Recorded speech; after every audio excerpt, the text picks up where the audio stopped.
सभी का आपके अपने YouTube चैनल एम के माली सर मैथ्स में स्वागत है। तो आज हम ये हमारे वीडियो का पार्ट 4 है। अभी तक कि हमने इस बेसिक पार्ट फर्स्ट में बेसिक सीखा और उसके बाद में पार्ट सेकंड में हमने इसके कुछ बेसिक पार्ट सेकंड और थर्ड में इसके बेसिक के बाद में हमने एग्जाम्पल नंबर फर्स्ट से लेकर एग्जाम्पल नंबर 4 तक के पूरे क्वेश्चन किए। उसके बाद हम आते प्रश्नावली 1.1 के ऊपर। तो प्रश्नावली 1.1 में जितने भी क्वेश्चन होंगे पूरे क्वेश्चन एक लाइन से पार्ट, इसके बाद में नेक्स्ट पार्ट आएगा उसमें पूरे जितने भी क्वेश्चन इसमें हो पाए इस वाले पार्ट में जितने भी क्वेश्चन हो जाए उसके बाद के जो क्वेश्चन होंगे उसके नेक्स्ट पार्ट में आएंगे। तो इसी प्रकार कंटिन्यू वीडियो चलते रहेगी। यदि आपने अभी तक चैनल सब्सक्राइब नहीं किया है तो आप चैनल सब्सक्राइब कर ले, फ्री ऑफ कॉस्ट है।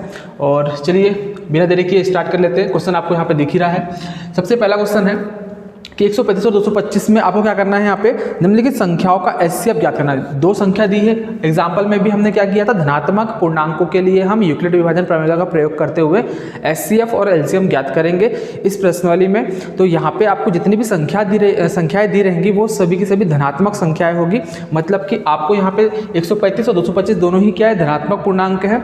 दो संख्या दे के रखिए, इनका क्या करना है, आपको एचसीएफ ज्ञात करना है। तो एचसीएफ कैसे निकालेंगे, एचसीएफ ज्ञात करने के लिए यूक्लिड विभाजन एल्गोरिथम का प्रयोग करेंगे। तो अपन एग्जाम्पल में भी क्वेश्चन कर चुके हैं इसी प्रकार। चलिए इसको भी कर लेते हैं, बहुत ही आसान है और एग्जाम में ये 2 नंबरों के लिए बनते हैं। तो 135 और 225 सबसे पहले हम क्या करते थे, जो दो संख्या हमारे पास में दी हुई है उसमें ये देखेंगे हम कि बड़ी संख्या कौन सी है। तो यहाँ बड़ी संख्या कौन सी है आपके 135 में, इसको सॉल्व कर लेते हैं। सबसे पहले हम ये देखते हैं कि 135 और 225 में बड़ी संख्या कौन सी है। तो 135 जो है वो छोटा है किससे, 225 से। मतलब कि जिधर मुंह बंद रहेगा वो छोटा है और जिधर मुंह खुला रहेगा इस सिंबल का वो क्या है, बड़ी संख्या। 225 बड़ा है किससे, 135 से। तो जो बड़ा होता है उसके अंदर भाग देते हैं छोटी संख्या से। मतलब कि 225 क्या है, बड़ा है। तो 225 में हम भाग देंगे किससे, 135 से भाग दोगे। तो 135 का पढ़ा ऐसा पढ़ो कि 225 से ज़्यादा ना हो। अगर हम 100 मान ले या 130 मान ले तो 100 दूनी 200 और 30 और 30 60 ज़्यादा हो जाएगा। मतलब कि 2 बार पढ़ते हैं 135 का पढ़ा तो ज़्यादा हो जाएगा 225 से, इसलिए हम एक ही बार भाग देंगे। तो 135 से कितना हो जाएगा, 135। और भाग तब तक देते जाएंगे जब तक शेषफल 0 ना हो। यही हमारे यूक्लिड विभाजन एल्गोरिथम बोलते हैं। तो 5 में से 5 गया कितना हो गया, 0। 2 में से 3 जाता नहीं तो 2 से उधार लेंगे कितना हो गया, 12। 12 में से 3 जाएंगे तब बचेगा 9। फिर उधार लिया था नीचे वापस कर देंगे।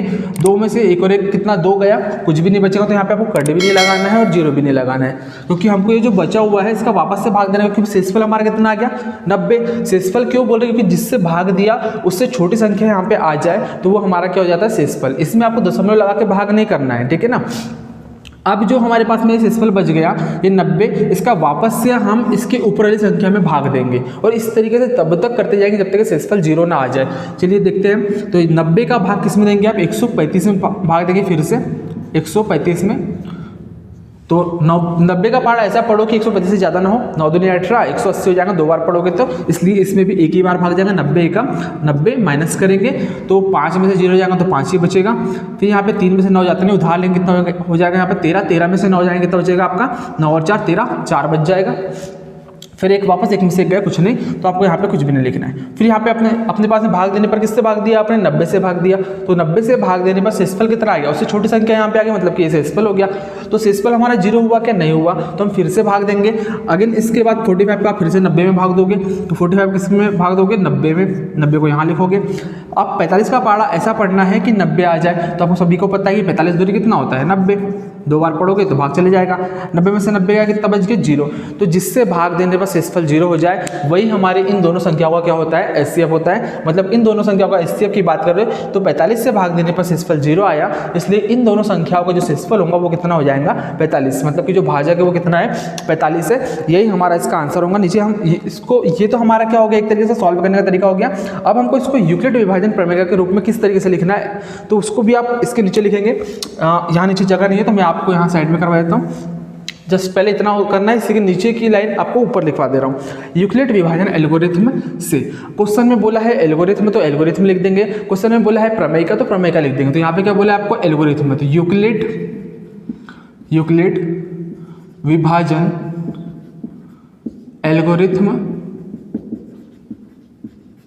एल्गोरिथम से। यूक्लिड विभाजन एल्गोरिथम क्या बोलता है, जिससे भाग दिया, मतलब किस में भाग दिया आपने, 225 में भाग दिया, उसको इधर लिखना है। ये जितने भी अंदर वाले हैं उसको लेफ्ट साइड में लिखते चलेंगे। 225 बराबर किससे भाग दिया आपने, 135 से भाग दिया, तो 135 गुणित करके क्या लिखते हैं हम, 135 का गुणा किसमें करेंगे, एक में कितने बार भाग गया उसको गुणित करके लिखेंगे, 1 एक बार भाग गया, प्लस भाग देने पर हमारे पास शेषफल क्या बचा 90, तो यहाँ पे प्लस में आ जाएगा कितना शेषफल 90, और ये जो शेषफल 90 है ये जीरो नहीं हुआ, इसलिए यहाँ पे लिखेंगे कि शेषफल r is not equal to zero. r मतलब रिमाइंडर, रिमाइंडर मतलब क्या बोलते हैं इसको हिंदी में शेषफल, इसलिए इसको हम r से रिप्रेजेंट कर रहे हैं, तो ये जो शेषफल है अभी जीरो नहीं हुआ इसलिए लिख देंगे r is not equal to zero. फिर अब शेषफल जीरो नहीं हुआ तो हमने फिर से भाग दिया, किससे भाग दिया 225 के बाद में 135 से भाग दिया, तो उसको यहाँ लिखेंगे 135, किससे भाग दिया 90 से भाग दिया, कितने बार गया एक बार, तो 90 गुणित कितना आ जाएगा 1, प्लस में लिखेंगे शेषफल, शेषफल भाग देने पे कितना आया हमारा यहाँ पे 45 आ गया। फिर उसके बाद में ये भी जो शेषफल है वो r is not equal to zero, मतलब कि अभी ये जीरो नहीं आया इसलिए r is not equal to zero, r बराबर नहीं है जीरो के, मतलब शेषफल बराबर नहीं है जीरो के, इसलिए हमने फिर से भाग दिया। 132 के बाद में किस में भाग दिया हमने 90 में भाग दिया, तो 90 को यहाँ लिखेंगे, किससे भाग दिया आपने 45 से, मतलब कि 45 से भाग दिया, कितने बार भाग गया गुणित करके लिखेंगे 2 बार, प्लस शेषफल क्या बच गया भाग देने पर जीरो, तो यहाँ पे हमारा शेषफल जीरो आ गया इसलिए लिख देंगे कि r इक्वल कितना जीरो। तो ये आपको इस तरीके से लिखना है, जिससे भाग देने पर शेषफल जीरो आया वो हमारा आंसर हो जाएगा। तो नीचे हम लिख सकते हैं चूंकि यहाँ शेषफल क्या हो गया भाग देने पर शेषफल जीरो आ गया, इसलिए हम यहाँ पे लिखेंगे चूंकि यहाँ शेषफल जीरो है, शेषफल जीरो है तथा भाजक कितना हो जाएगा, शेषफल किससे भाग देने पे आया, तथा भाजक कितना है 45 है, मतलब कि 45 से भाग देने पर शेषफल जीरो आया, इसलिए हमारा आंसर कितना हो जाएगा 45। इसको नीचे और अच्छे से लिख सकते हैं, इसलिए एचसीएफ निकालने के लिए बोला था हमको, किसका निकाला था एचसीएफ ऑफ किसका, मतलब कि 135 और 225, 135 और 225 का जो एचसीएफ होगा वो कितना होगा 45।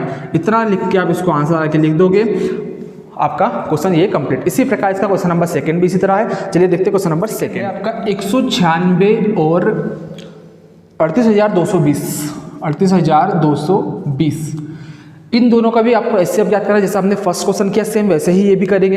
इसमें सबसे पहले क्या देखते हैं हम कि कौन सी संख्या बड़ी है, तो कौन सी संख्या बड़ी है, तो यहाँ पे हम लिख सकते हैं कि 196 छोटा है किससे 38,220 से, या फिर इसको ऐसा भी लिख सकते हैं हम पलट के कि 38,220 बड़ा है किससे 196 से। इस तरीके से सिंबल आ सकते हैं, जिधर मुंह खुला होगा वो बड़ा होगा, जिधर मुंह बंद है वो छोटी संख्या होगी। अब जो बड़ी संख्या होती है आपको पता है कि जो बड़ी संख्या होती है उसके अंदर हम छोटी संख्या से भाग देंगे, तो कितना भाग देंगे 38,220 में भाग दोगे आप कितना 196, मतलब कि 196 का भाग दोगे।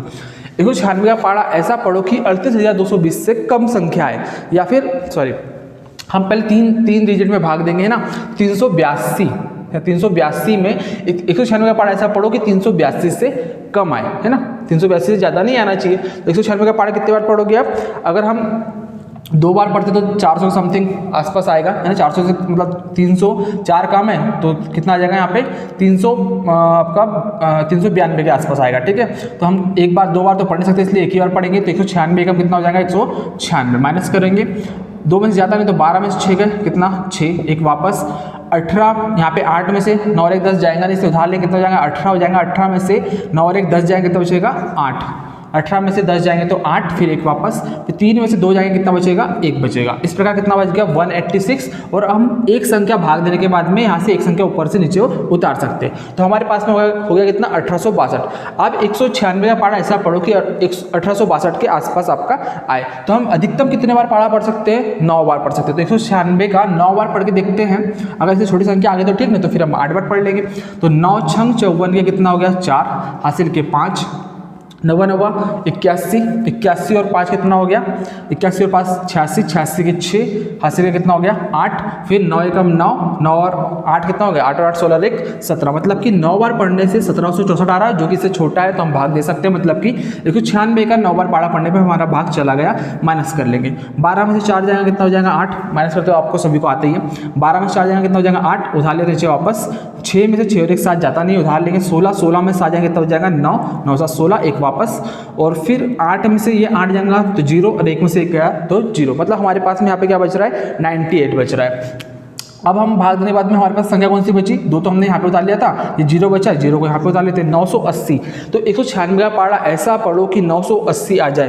तो अगर हम यहाँ पे 5 बार पढ़ के देखते हैं कि आता है या नहीं आता, तो 5 छक्का 30 के 0 हासिल के 3, 5 9 45 और 3 48 के 8 हासिल के 4 और 5 एकम 5 और 4 कितना 9। तो हमने 5 बार 196 का पहाड़ा पढ़ा तो 980 पूरा आ गया। मतलब कि यहाँ पे माइनस करोगे तो 980 में से 980 कितना हो जाएगा 0। मतलब कि हमारे पास में पहले ही बार में भाग देने से शेषफल कितना आ रहा है 0। मतलब कि 196 से भाग देने पर ही शेषफल 0 आ गया। तो इन दोनों संख्याओं का जो एचसीएफ होगा वो कितना होगा 196 होगा। इसको हम यूक्लिड विभाजन प्रमेय के रूप में किस तरीके से लिखते हैं, तो यहाँ पे लिख लेंगे यूक्लिड, जैसा अभी लिखा था, यूक्लिड विभाजन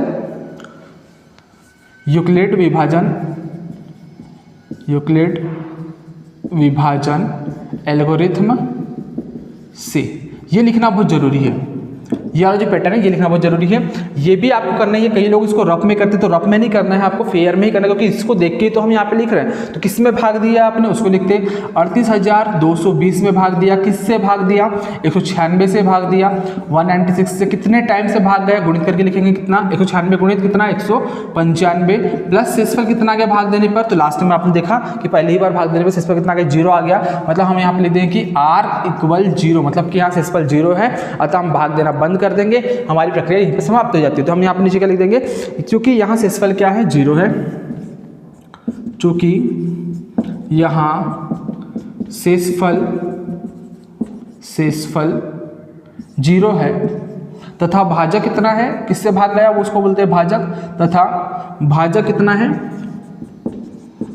किससे भाग दिया आपने 196 से भाग देने पर शेषफल 0 आया, तो भाजक कितना हो जाएगा 196 तथा भाजक 196 है। इसलिए एचसीएफ ऑफ किसका निकाला हमने एचसीएफ 196 और 38,220, 196 और 38,220 का जो एचसीएफ होगा वो कितना हो जाएगा 196 होगा। और यही इसका क्या हो जाएगा आंसर। तो इतना सा क्वेश्चन था, बहुत इजी क्वेश्चन है। इसी प्रकार हम क्वेश्चन नंबर 3 भी देखते हैं। तो क्वेश्चन नंबर 3 में लिखा हुआ है कि 867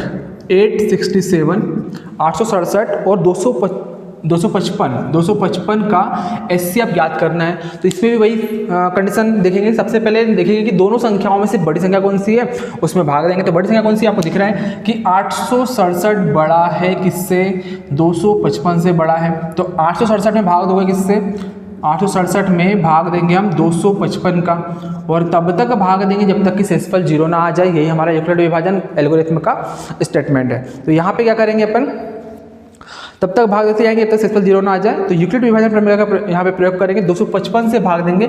255 का पहाड़ा ऐसा पढ़ो कि 867 से ज़्यादा ना हो। तो 3 संख्या ये भी है, 3 संख्या ये भी है, तो हम ज़्यादा से ज़्यादा इसको 2 बार पढ़ेंगे तो अराउंड आपका 3 बार पढ़ के देखते हैं। ठीक है, तो 3 से ज़्यादा अगर छोटी संख्या आ जाए तो अच्छी बात है, तो फिर 4 बार पढ़ के देख लेंगे। 3 5 15 के 5 हासिल का 1, 3 5 15 और 1 16 के 6 हासिल का 1, फिर 3 दूनी 3 5 15 के 5 15 और 1 16, सॉरी 3 5 15 के 5 हासिल का 1, 3 5 15 और 1 16 के 6 हासिल का 1, 3 दूनी 6 और 1 कितना हो जाएगा 7। अगर हमने 4 बार पढ़ा होता तो हम 867 से क्या हो जाता बड़ी संख्या आ जाती, इसलिए हमने 3 ही बार पढ़ा। अब इसको माइनस करेंगे तो 7 में से 5 गया कितना 2, 6 में 6 गया 0 और 8 में 7 गया कितना बच गया 1, मतलब 102 आ रहा है, जो कि जिससे भाग दिया उससे छोटी संख्या है, मतलब कि ये शेषफल हो गया।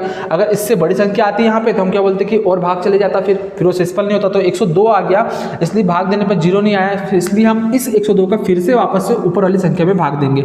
मतलब कि 102 का भाग हम किस में देंगे 255 में देंगे। 102 का पहाड़ा ऐसा पढ़ो कि 255 से ज़्यादा ना हो। तो हम अगर 2 बार पढ़ें, 3 बार पढ़ेंगे तो ज़्यादा हो जाएगा, इसलिए 2 बार पढ़ते। 2 दूनी कितना हो जाएगा 4, 2 शून्य 0 और 2 एकम कितना हो जाएगा 2। माइनस करोगे 5 में 4 गया कितना बच गया 1, 5 में 0 जाएगा तो 5 ही बचेगा, 2 में से 2 गया तो कुछ नहीं बचेगा। मतलब कि यहाँ पे कितना बच रहा है हमारा शेषफल 51, क्योंकि ये इससे छोटी संख्या नीचे आ रही है, मतलब कि शेषफल है। फिर 51 का हम वापस से क्या करेंगे भाग देंगे किसमें, उसके ऊपर वाली संख्या में, मतलब किसमें देंगे 102 में भाग देंगे। इस तरीके से भाग हम तब तक देते जाएंगे जब तक कि शेषफल 0 ना आ जाएगा। शेषफल 0 आ जाए तो हम भाग देना बंद कर देंगे।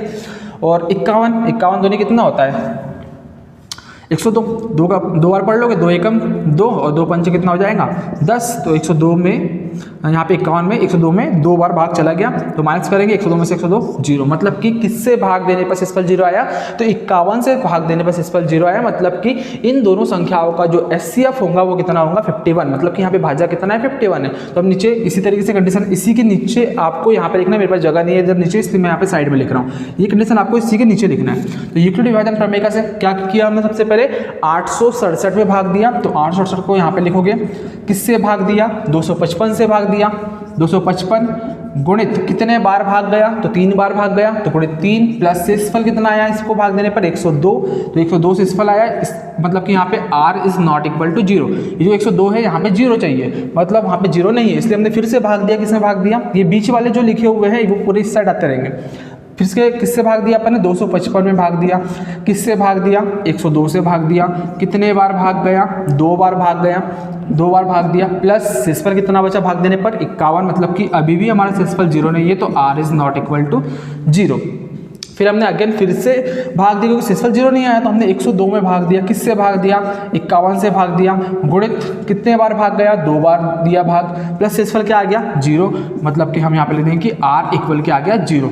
अब इसको करके देख सकते हैं 51 दोनों कितना हो गया 102, 102 प्लस 0 मतलब 102, तो 102 बराबर होगा किसके 102 के, इसलिए हम इसको इस तरीके से लिख सकते हैं। और ये एक प्रकार से शेषफल प्रमेय, शेषफल जो प्रमेय होती है उसको भी इसी तरीके से लिखते हैं, और इसी को अपन एक नया नाम देते हैं यूक्लिड विभाजन एल्गोरिथम। तो इस फॉर्म में इसको लिखना है। अब नीचे क्या लिख देंगे, चूंकि यहाँ वही लाइन, चूंकि यहाँ शेषफल क्या है, क्योंकि यहाँ शेषफल 0 है इसलिए हमने भाग देना बंद कर दिया। क्योंकि यहाँ शेषफल 0 है तथा भाजक क्या है, तथा भाजक किससे भाग देने पर शेषफल 0 आया, तो 51 से भाग देने पर शेषफल 0 है, इसलिए भाजक क्या हो जाएगा, इसलिए भाजक 51 है।